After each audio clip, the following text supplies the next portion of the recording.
Welcome to Zentiva Sustainability Podcast. At Zentiva, we believe that each and every one of us can contribute to taking care of our planet and do what we can to protect it so that future generations can enjoy life as much as we do. We act today for a sustainable tomorrow, and as part of our environmental pathway, we find it important to educate and empower our associates, and we warmly invite you to join us and follow our new initiative, the Zentiva Sustainability Podcast, with a series of episodes where experts explain different areas of environmental protection.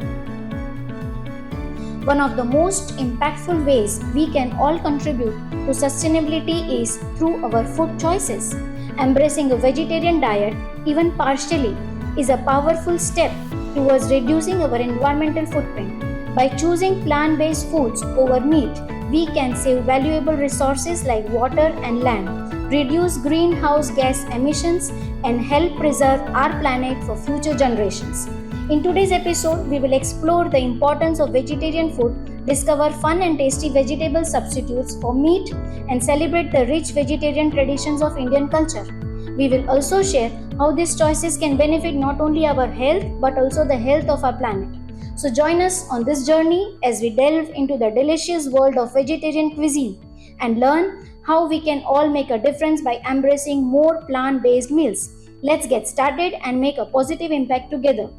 Today I have with me Dr. Vijay Thakur, who is a renowned vascular and endovascular surgeon, a leading expert of sustainable living with over 25 years of experience on an enlightening journey through the world of comprehensive vascular care and environmental sustainability.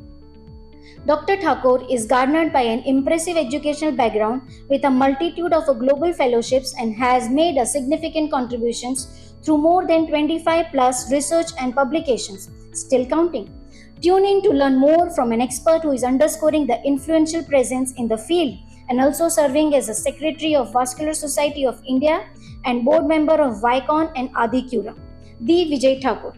He is currently associated with Adicura Super Speciality Hospital, established with a noble purpose, rooted in values such as honesty, empathy, teamwork, and technical competence, committed to deliver ethical, compassionate, cost-effective, and sustainable high-quality patient care, to bring forth a new era of health excellence marked by unwavering dedication to patient care through esteemed team of healthcare practitioners at Adicura. As the name suggests, Adicura embodies the dedication to caring for all with meticulous attention and great care. Namaste, Dr. Thakur. Namaste, Jahal.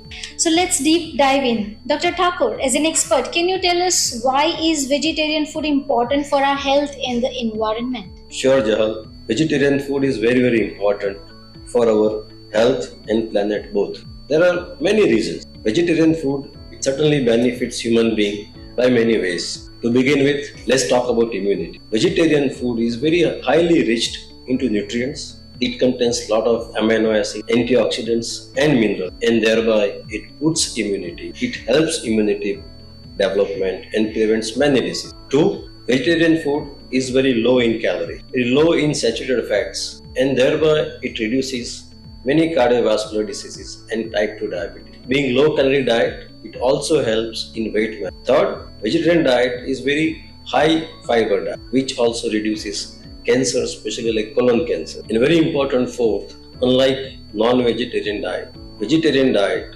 reduces many foodborne diseases. I'll tell you a very interesting but the true story about it. A friend of mine, neurosurgeon, was a meat lover. He used to enjoy pork, beef and whatnot. Due to these habits, I wouldn't say due to habits, but one day he had convulsions. He was a neurosurgeon. He had convulsions. He was found to have disease called cystosarcosis in his brain, and that was responsible for his convulsions and headache. He had to undergo an operation, and he was all right, and then he also became vegetarian. So non-veg diet can also put you in trouble like this. That's great. So how does eating less meat and more vegetables benefit the climate and the planet? Yes, Jal, it helps. It helps significantly to reduce climatic change and help planet by reducing greenhouse gas emissions, conserving resource and promoting sustainable agricultural practices. As you know, livestock, farm animals, they emit greenhouse gases like methane and nitrous oxide, which are more potent and lethal. In fact, 20 to 34 times more potent than carbon dioxide to create global warming. So by eating less meat, less non-veg food, we can reduce this percentage of greenhouse emissions. In fact, it accounts for 14.5% of greenhouse emissions today in the world. Second, meat production also requires a lot of land and water than vegetable farming. As for example, 1 kilogram of beef would require 15,000 of liters.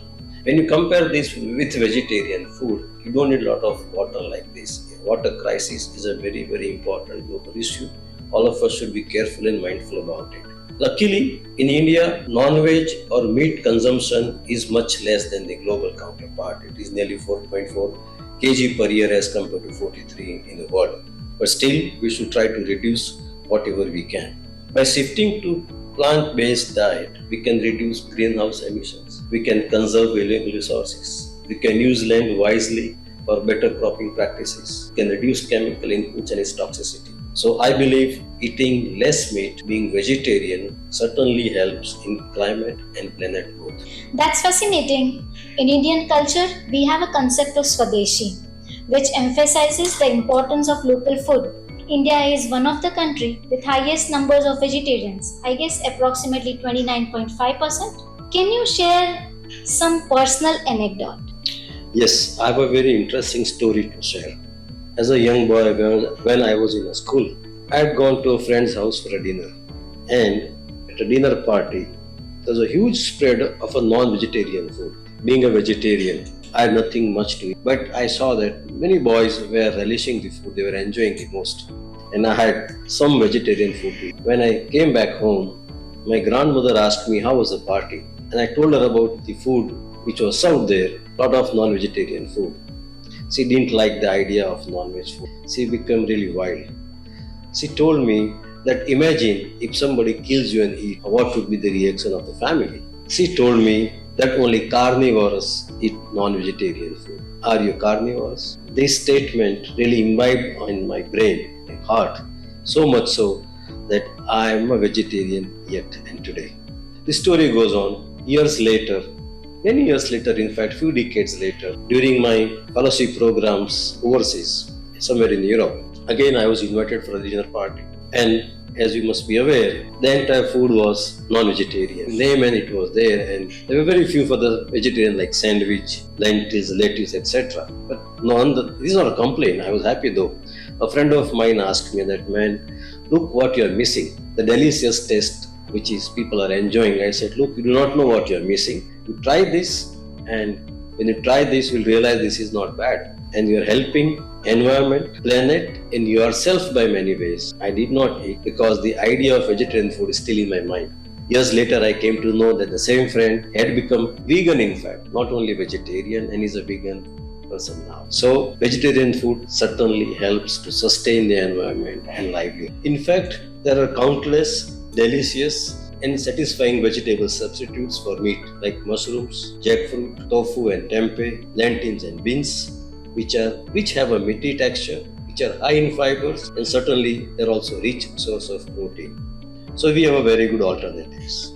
In fact, most of the hospitals in India, even at Adikura, we serve only vegetarian food to our patients and staff. That's staggering. So what is your favorite dish? And do you know how to prepare it? Being Gujarati, my favorite dish is classic Gujarati cuisine, that is dal rice and roti sabji. Unfortunately, I do not know how, but I am lucky to say my wife is an excellent cook and I really enjoy Gujarati food being cooked at home. Having said that I do not know how to cook, but those who really are interested in cooking, these days there are many rasoi shows going on. A lot of information on the YouTube and videos to learn from. That's very cool.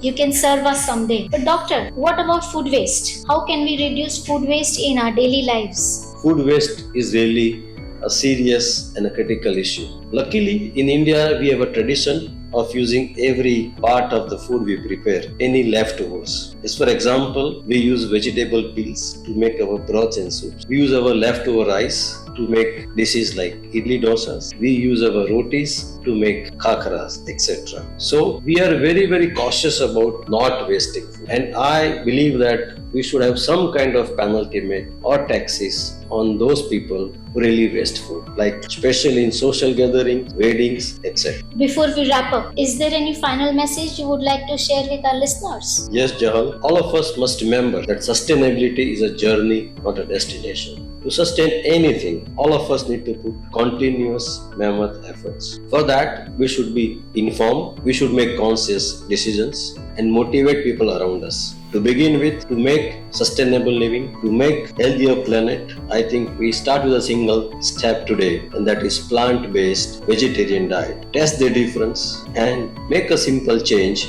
which will impact in a big way to the society and to the planet. Thank you, Dr. Thakur, for sharing your valuable insights with us today. It's clear that sustainable living is not just a necessity but a cultural imperative. Thank you, Dr. Jahal. It's been a pleasure. That's all for today's episode of Sustainable Living, a prescription for a healthier planet. Thank you for tuning in, and we will see you next time. Until then, stay green with Zentiva Sustainability Podcast.